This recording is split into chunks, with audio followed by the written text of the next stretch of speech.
In the winter of 1926, I stopped thinking of time as something that moved forward because every night felt like it was folding back on itself, repeating with small differences that made it worse each time.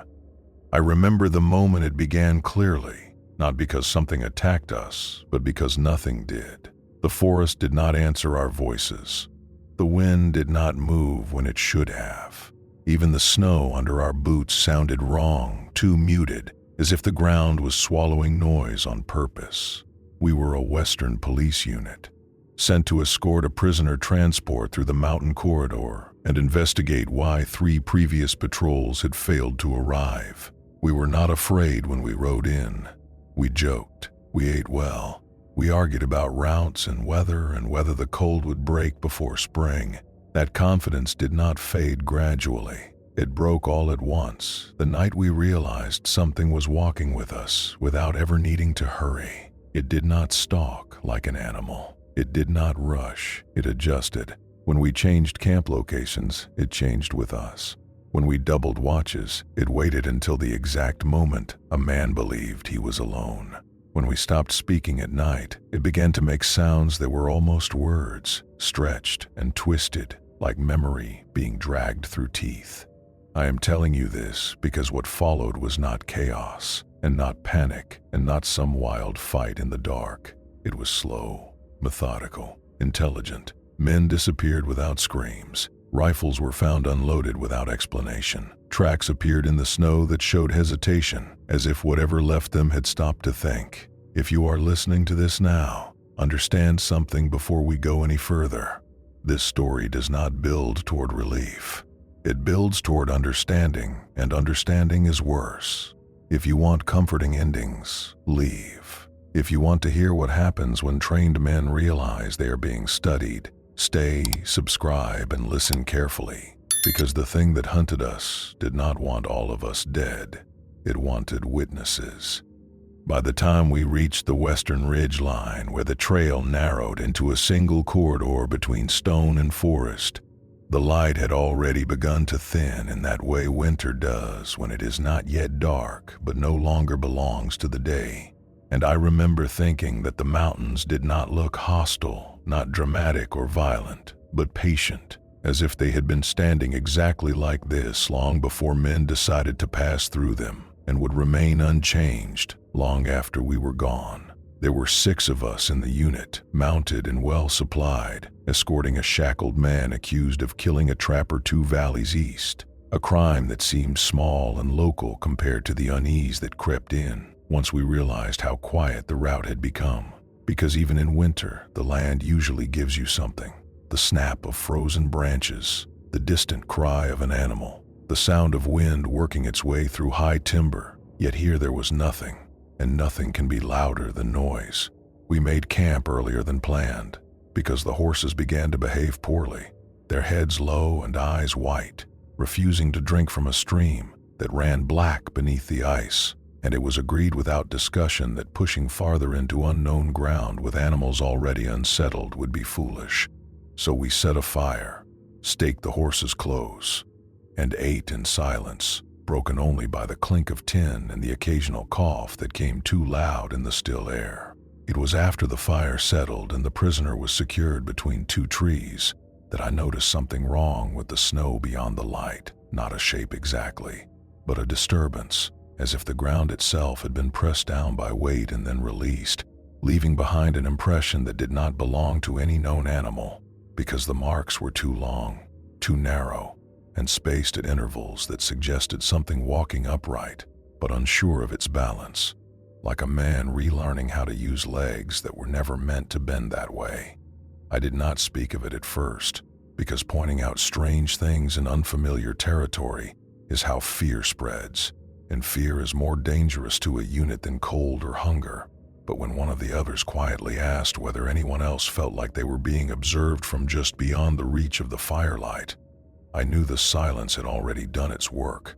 That night, we rotated watches in pairs, 2 men awake, while the rest tried and failed to sleep, and it was during the second watch that we realized the prisoner had stopped begging, which might not sound significant, But men who know they are bound and cold do not suddenly become calm unless something else has captured their attention entirely. When questioned, he would not look at us, only at the trees, his lips moving as if counting, and when one of my men followed his gaze, he swore under his breath and stepped back, because just at the edge of sight, where darkness thickens and depth becomes uncertain, something shifted its weight, not enough to reveal a form, but enough to confirm presence. We fired no shots. We issued no challenge. The thing did not retreat, and it did not advance, and when dawn finally came, thin and gray and weak, we found a seventh set of tracks circling the camp at a distance that suggested familiarity, as if it had known exactly how close it could come without forcing us to act. That was the first night we were counted. Morning did nothing to ease us, because daylight only revealed how deliberately the land concealed itself. The trees packed too tightly together, the slopes angling in ways that broke sight lines and swallowed sound, and as we broke camp and prepared to move again, it became clear that whatever had watched us through the night had done so without leaving behind any sign of haste or confusion, only those same upright impressions that began and ended without explanation, as if the thing had arrived by means other than walking and left by deciding it was finished. We spoke little as we rode, not because of discipline, but because language felt inappropriate, every word sounding fragile once released into the open, and it was near midday when the first voice reached us, faint and distant, carried on air that should not have been able to hold it. A single word spoken incorrectly, stretched too long, pronounced with the wrong weight on the wrong syllable. It said my name, not shouted, not whispered, but tested, like a sound repeated by something learning how it should feel inside a mouth. I reined my horse hard and scanned the tree line, heart beating not with panic, but with a cold awareness that something had crossed a line that animals do not cross, because animals do not care who you are. And whatever had spoken knew not just that we existed, but that we were separate from one another. I told the others what I had heard, and none of them laughed, because each man admitted, after a pause that lasted far too long, that he too had heard something similar, different names, spoken at different times, always from a direction that made pursuit impossible, always followed by silence thick enough to feel physical. That afternoon we found the remains of the previous patrol, or what remained after something had finished with them, scattered across a clearing in a way that suggested neither struggle nor flight, but acceptance, as if they had stood their ground and waited.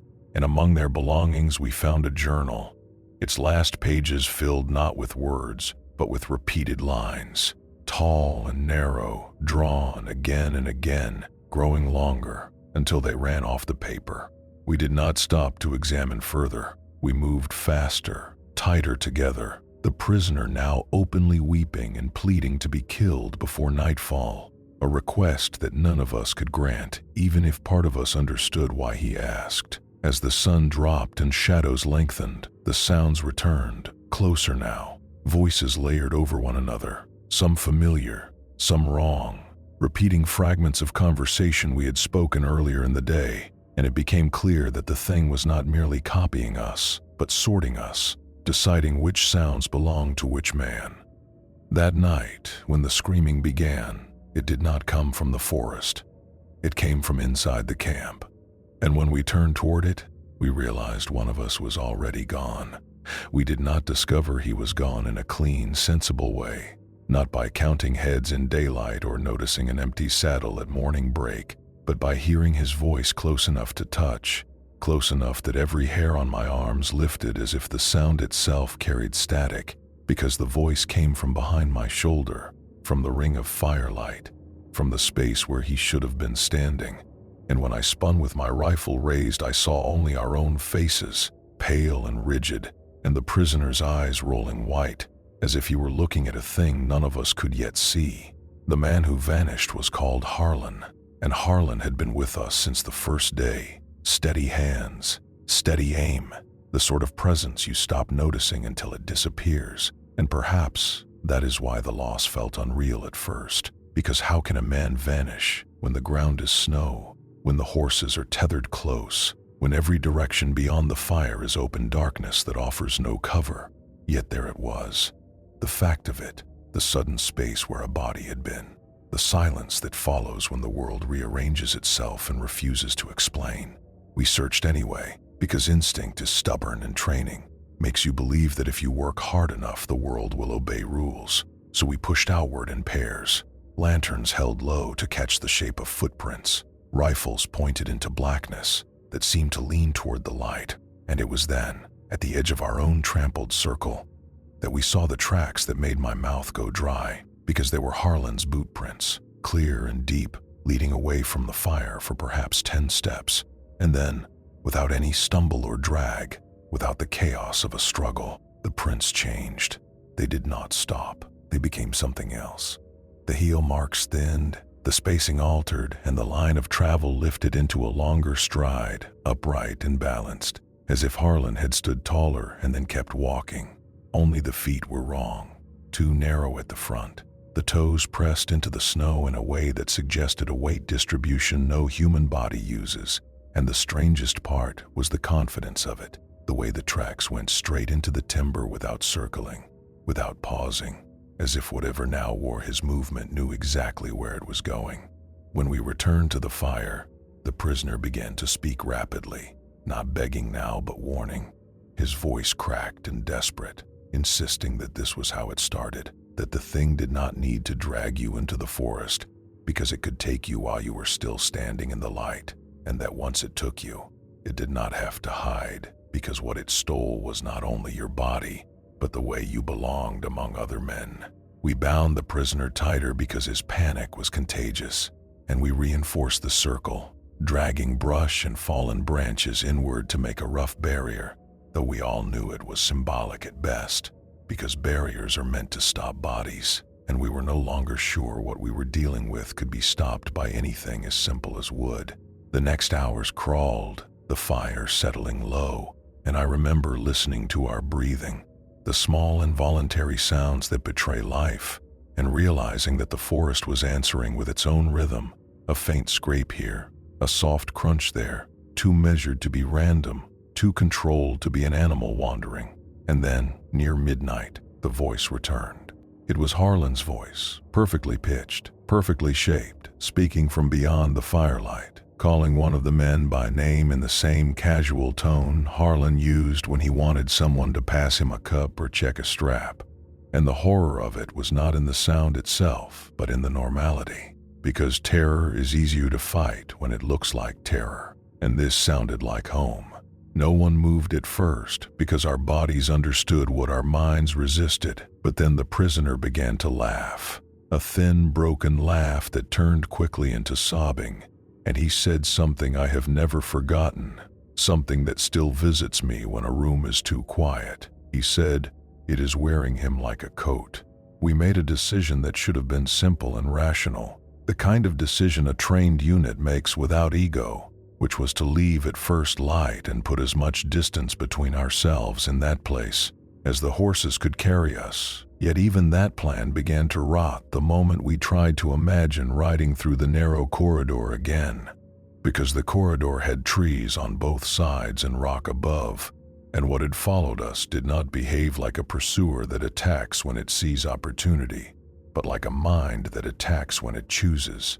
So we sat, waiting for dawn that felt impossibly far away, each man trying not to look at the line where firelight surrendered to shadow, each man listening for the sound of his own name spoken the wrong way, and the prisoner, shaking violently, kept whispering something under his breath that I could not catch until I leaned closer and realized he was reciting a prayer he had learned as a child, except he had replaced the words for mercy with words for forgetting. When the lantern fuel ran low, one of my men volunteered to refill it, and the moment he stepped outside the immediate ring, the temperature seemed to drop hard enough to sting, and it was as if the darkness thickened, pressing close, and I watched him carefully because I did not trust the space around him anymore. I did not trust the way the snow reflected light. I did not trust anything that could hide a shape. He crouched by the supply pack, hands moving quickly, and for a few seconds nothing happened, And then the lantern flame flared, a brief surge of light that threw long shadows across the trees, and in that sudden brightness I saw it, not fully, not clearly, but enough. Between two trunks, just far enough back to be half swallowed, there was a face, and the face was wrong in the way nightmares are wrong. Not because it had horns, or because it was a skull like the old stories claimed, but because it looked almost human, and almost human is the most unbearable category of all, because it invites your mind to complete the parts you cannot see. The skin looked stretched, pale and tight as frost-bitten flesh, the cheekbones too pronounced, the mouth slightly open as if it were tasting the air, and the eyes were deep and still, not shining like an animal's eyes, but matte, like holes into something older than the forest. And what made my stomach lurch was that the expression on that half-visible face was not rage, it was concentration. As if it were studying how we moved, how we reacted, how we protected one another.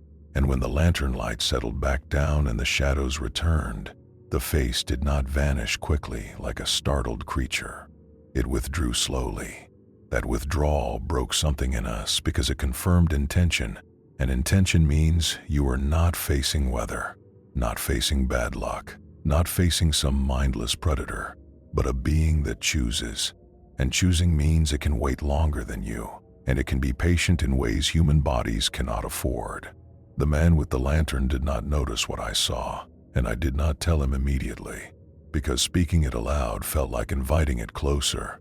But the prisoner saw my expression, and he began to shake so hard the rope at his wrists cut into his skin, and he begged again, not to be freed, not to be spared, but to be silenced. He said, "Please, do not let it learn my voice too." Before anyone could respond, a sound rolled through the trees that was not a scream and not a howl, but a long exhale that carried layered tones inside it, like multiple throats speaking through one mouth, and the horses began to thrash, snapping a tether, and in the confusion, in the moment our circle broke, something stepped into the far edge of the light. It did not rush, it did not pounce, it simply entered as if it had permission, and as it moved, I saw that it was taller than any man should be, thin where it should have been thick, with limbs that hung wrong, and the worst detail was the way it held its head, slightly tilted, like a listener. Then it spoke. Not my name this time, but Harlan's, spoken with such perfect imitation that for 1 second my heart tried to believe he was alive, and that split second was all it needed, because in that split second we hesitated, and hesitation is what it fed on. What broke us was not the sound of the thing's voice, not even the way it wore Harlan's name with such accuracy that it scraped against memory like bone on stone, but the moment one of my men responded to it without realizing he had done so. A single involuntary sound leaving his throat before discipline could stop it, a breath shaped too much like agreement, because the voice had spoken softly, familiarly, the way men speak when they are close enough to touch. The thing tilted its head further at that sound, and I swear to you there was satisfaction in the movement, not joy, not hunger, but recognition, as if a mechanism had clicked into place and a lesson had been learned. And when it stepped back out of the light, it did so calmly, taking its time, confident that it had planted something inside us that would continue working long after it was gone. We did not sleep again after that. Dawn arrived pale and brittle, revealing the damage done to our nerves rather than our bodies, because nothing else had been taken in the night. No blood, no dragged shapes in the snow, only the knowledge that the thing now understood how little it needed to do to fracture us. And as we broke camp with shaking hands and hollow eyes, it became clear that leaving would not end this. That movement itself was now part of its design. The corridor closed around us as we rode, the forest leaning inward, the rock walls hemming us tight, and every sound became suspect, every shift of leather, every creak of saddle wood threatening to become a trigger, because we no longer trusted our own senses, and that erosion of trust was deliberate, as if the land itself had been turned into an extension of the thing's body. It was near midday when the prisoner began speaking again, not loudly, not frantically, but with a flat, resigned tone that chilled me more than any scream, because he said the Wendigo does not need to chase, that it weakens you until you begin to make choices for it, and that the first choice it waits for is the one where a man decides to answer back, to bargain, to acknowledge it as something that can be reasoned with. As if summoned by the idea alone, the voices returned, closer now, layered thick enough that it was difficult to tell where one ended and another began. Fragments of conversation sliding through the trees, my own words repeated back to me in the wrong order, stripped of context, turned into bait, and I felt something inside me strain, a reflex born of years of working in teams, the instinct to respond when spoken to correct, to clarify, to assert presence. That instinct nearly killed me. The man riding 2 positions ahead of me turned his head slightly toward the sound of his name, just enough to break formation, just enough to open a gap, and in that gap the snow shifted violently, collapsing inward as if something enormous had dropped straight down from above, and before any of us could shout, before a rifle could be raised, he was gone, pulled downward without a struggle, his scream cut off so abruptly it sounded as if it had been swallowed. We dismounted and searched in blind fury, tearing at snow and ice with our hands, rifles discarded, training forgotten, and what we found beneath the surface was not a hole, not a burrow, not a tunnel, but nothing at all. Solid frozen ground unmarred, except for the edges of broken ice, where something had pressed through and then sealed itself closed again. The prisoner collapsed then, laughing and crying in the same breath, saying it learns faster when it is fed cooperation, saying it prefers voices to flesh. And when we tried to silence him, when we tried to make him stop shaping the air with words that felt like spells, the voices around us grew louder, closer, until it became impossible to tell which sounds came from men and which did not. By the time we mounted again, we were 4, and none of us were certain who the 5th voice riding with us belonged to. The weather turned without warning, not with the gradual thickening of clouds or the slow rise of wind, but with a sudden, suffocating drop in visibility that swallowed distance whole, the forest dissolving into a blur of white and shadow, until even the men beside me became shapes that could not be trusted, and I remember thinking with a clarity that felt almost calm that this was not coincidence, that the storm had arrived exactly when the thing decided it no longer needed to hide. We pressed on because stopping felt worse, because standing still in that corridor had become unbearable, and yet movement betrayed us too, every step carving paths into the snow that could be followed, studied, memorized. And it was then that I noticed something profoundly wrong with the ground itself, because alongside our tracks, parallel and perfect, were others, not crossing ours, not intersecting, matching them. The spacing was identical, the rhythm copied precisely, and when one of us stumbled, when a boot dragged just slightly, the mirrored tracks did the same, a fraction of a second later, as if the snow were replaying us back to ourselves with a delay. I ordered the unit to halt, and the mirrored tracks halted with us. I ordered us forward again, and they moved. That was when the understanding settled in my chest like a weight, the realization that we were no longer being followed from the outside, but accompanied, shadowed so closely that the separation between hunter and hunted had collapsed into something intimate and obscene. The prisoner began to scream then, not words, not warnings, but raw sound, and before anyone could restrain him, he tore free of his bindings and ran, his legs pumping wildly, his body driven by pure terror, and for a heartbeat it looked as if he might make it, if escape were even possible in that white void. But then the snow ahead of him rose. It did not burst. It unfolded. A shape emerged that forced the world to reorganize itself around it, tall and spare and wrong, its limbs bending with a logic that did not belong to bones, its torso narrow and elongated as if starvation had been stretched into form. And when it opened its mouth, the sound that came out was the prisoner's own voice, begging, promising, confessing. He ran toward it, whether because he recognized himself or because some deeper part of him believed that what spoke in his voice might still be human, I will never know. But the moment he reached it, The shape closed around him with terrifying gentleness, not crushing, not tearing, simply enveloping. And when it stepped back into the storm, there was no sign he had ever existed. The voices stopped after that. The silence that followed was complete, suffocating, as if the land itself were holding its breath. And in that silence, as we stood frozen and shaking, the snow at our feet shifted once more, forming new tracks, taller now, longer, walking not beside us anymore, but ahead, leading. That was when we understood the final truth of it. The Wendigo was no longer hunting us. It was guiding us somewhere it had already chosen. We followed because stopping had become impossible, because the idea of choosing a different direction felt like defiance, and defiance felt like noise, and noise felt like exactly what it wanted. So we moved with the careful obedience of men who understand that silence is now a form of camouflage, each step measured, each breath shallow, the storm thinning just enough to show us the path it had selected.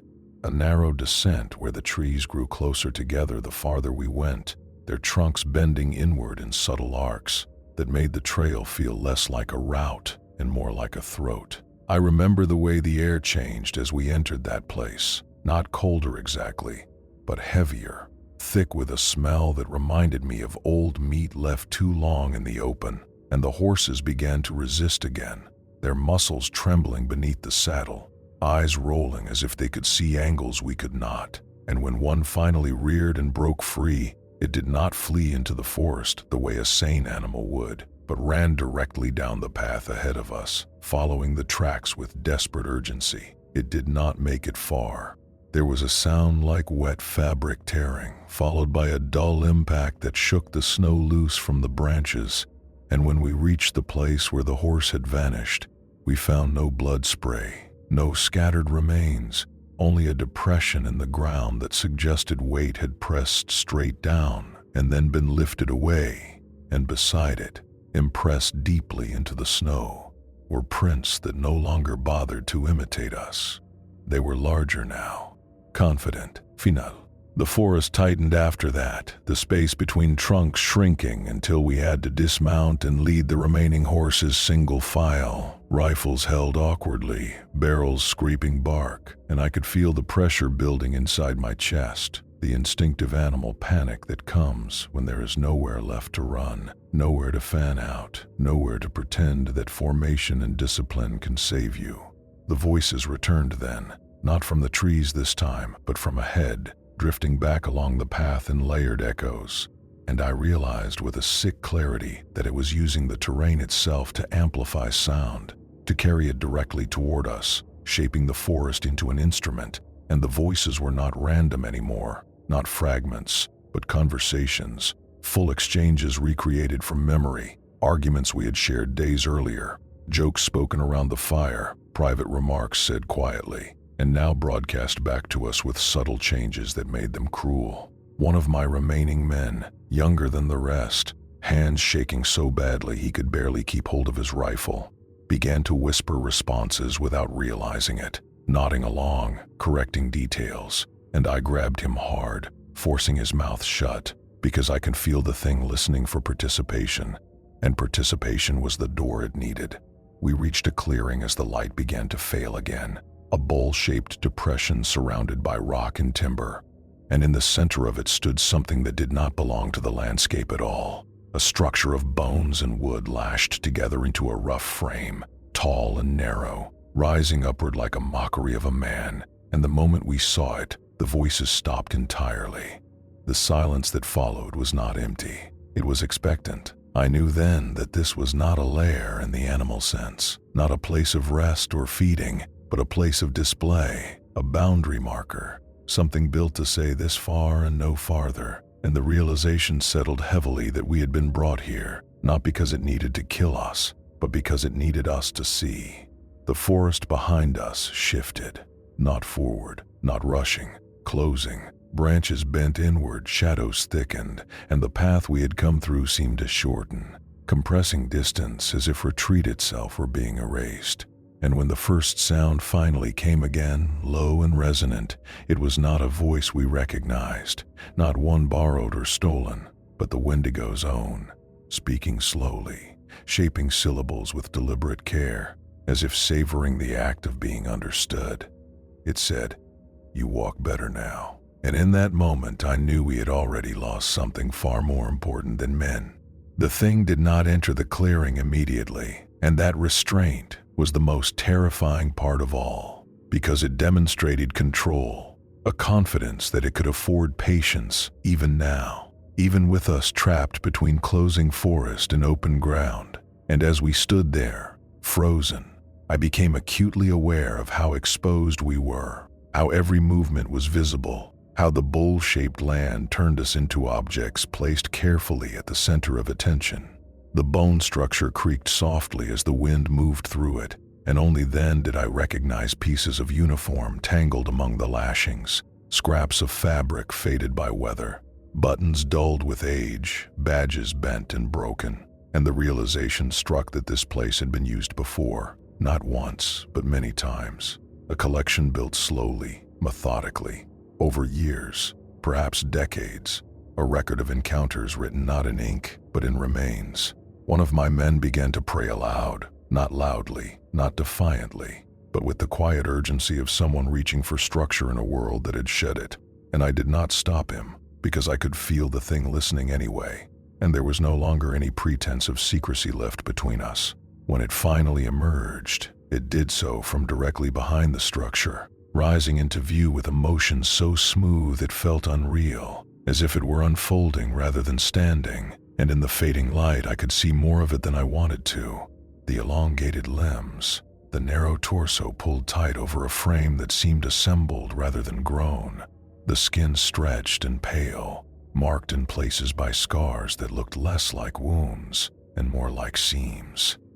Its head tilted as it regarded us, the gesture disturbingly familiar, and when it spoke again, it did so without borrowing any voice at all, the sound deep and layered, resonating in the chest more than the ear. And it said that it did not need all of us, that it never had, that hunger is not always about consumption, but about imbalance, about taking just enough to remind the rest. It offered us a choice, not in words, not directly, but in implication, because as it spoke, one of my men collapsed to his knees, shaking violently, eyes locked on the ground, and I understood with brutal clarity that the choice was not who would die, but who would be given up, who would be marked as separate, isolated. And the thing waited, not impatiently, but with interest, watching to see how long it would take before we made the decision for it. The forest pressed closer, the air thickened, time stretched. I felt something inside me fracture then, a line crossed that cannot be uncrossed, because leadership in that moment meant not protection, not strategy, but sacrifice. And I realized that this was the final lesson it wanted to teach us, not fear of death, but fear of one another, fear of the moment when survival demands betrayal. I do not remember shouting. I do not remember giving orders. I remember one man stepping forward. I remember the Wendigo leaning closer, listening, and I remember understanding with absolute certainty that even if any of us escaped this place, none of us would ever truly leave it behind, because the thing did not hunt bodies. It hunted the space between men. The man who stepped forward did so without looking at any of us, his movements slow and deliberate, as if speed might shatter whatever fragile resolve he had managed to assemble. And in that moment, I understood something that still makes my hands shake when I think back on it, which is that courage and surrender can look identical when stripped of hope, because his shoulders were straight, his head high, and yet there was no defiance in him, only a terrible calm, the kind that settles in when a person decides that fear no longer has anything left to take. The Wendigo watched him with what I can only describe as interest, not hunger, not anticipation, but evaluation, the way a craftsman examines a tool before deciding how it might be used. And as the man reached the center of the clearing, the forest seemed to lean closer, branches creaking, snow sliding softly from limbs above, the entire world tightening its focus until there was nothing left but those two figures facing one another across a short, impossible distance. No one tried to stop him. That is the part I have never been able to forgive myself for, not because restraint was the wrong choice, but because some deeper instinct recognized that interference would only hasten the end, that the choice had already been made long before the man stepped forward, perhaps the moment the thing first learned our names, perhaps even earlier, when we first entered land that did not want us. The Wendigo did not touch him immediately. It circled, slow and precise, its long limbs moving with unsettling grace, head tilted, eyes fixed on the man's face as if committing it to memory. And as it moved, I noticed something that made my stomach turn, which was that its shadow did not behave like a normal shadow, stretching and warping independently of the light, as if it were not a result of the creature, but something attached to it, something that lagged behind by half a second, always catching up. When it finally reached him, it placed one elongated hand against his chest, not forcefully, not violently, and the man inhaled sharply, his breath frosting the air, his eyes widening as if he were feeling something far worse than pain. And then the Wendigo leaned in close, its mouth near his ear, and spoke softly, words none of us could hear, words meant only for him. Whatever it said broke him.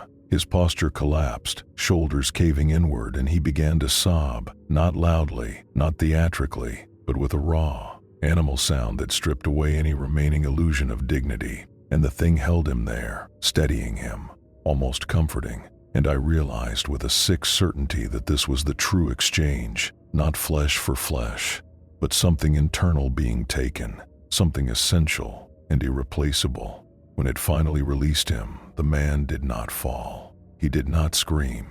He simply stood there, empty-eyed, breathing shallowly, and then, at a gesture from the Wendigo, he turned and walked into the forest without hesitation, without a backward glance, disappearing between the trees as if he had always belonged to them. The thing regarded us then, its head lifting, its attention shifting back to those of us who remained, and I felt an overwhelming sense of being measured and found sufficient, not because we had passed some test, but because the test itself had been the point. It spoke once more, its voice low and resonant, carrying easily across the clearing, and it said that balance had been restored, that hunger recedes when it is acknowledged, and that we would be allowed to leave.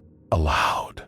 The forest began to open behind us, branches easing apart, the pressure lifting just enough to make movement possible again, and without speaking, without agreement, we turned and went, walking away from the clearing with the bone structure and its quiet witness, carrying with us the knowledge of what we had given, and the certainty that the thing would remember, because it always remembered. We emerged from the mountains days later, thinner, quieter, fewer, the world beyond the tree line feeling unreal in its normality, the sound of distant voices and human activity landing on my ears like a foreign language.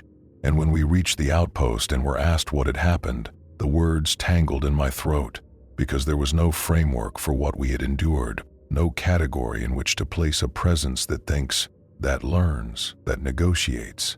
We filed our report anyway, because that is what trained men do. We reduce experience to language and hope the act of recording it grants some measure of control. And I watched as pages filled with careful descriptions, dates written out in full, locations mapped, events sequenced. Yet even as the ink dried, I knew the document was already insufficient, that it failed in the most important way, because it could not convey the intelligence behind the eyes we had seen, the patience in the voice that spoke to us, the way the forest itself seemed to rearrange in response to its will. The report was sealed within a week. Official causes were assigned: exposure, weather, bandit activity, administrative failure. Names were listed under losses, benefits processed, families notified with polite language that avoided detail, and life resumed its forward motion with a speed that felt obscene, as if the world were eager to forget something that should never be forgotten. I did not forget. None of us did. The man who walked into the forest was never found, not a trace of him, not even the familiar comfort of bones, and sometimes, in the quiet hours before dawn, I wonder whether he is dead at all, or whether he became something else entirely, Something folded into the system of that place. A voice added to the chorus that calls out to those who pass through unaware. Years later, long after the unit was disbanded and the mountains returned to rumor and legend, I heard my name spoken again, softly, incorrectly, carried on a wind that should not have been able to reach where I stood. And in that moment, I understood the final truth of it. We were never meant to survive untouched. We were meant to carry the knowledge forward, to serve as proof that the hunger still walks, that it adapts, that it remembers how easily men can be divided when fear presses close enough. And if you are listening to this now, if you have followed this story to its end, then you are already part of that chain, because knowing is a form of contact. If this story held you, unsettled you, made you feel watched in the quiet moments, subscribe and stay with this channel. Because there are other reports like this one, other sealed files, other places where the forest learned how to speak, and the more people who listen, the harder it becomes for these things to remain hidden. Just remember this. The Wendigo does not always hunt with teeth. Sometimes it hunts with memory.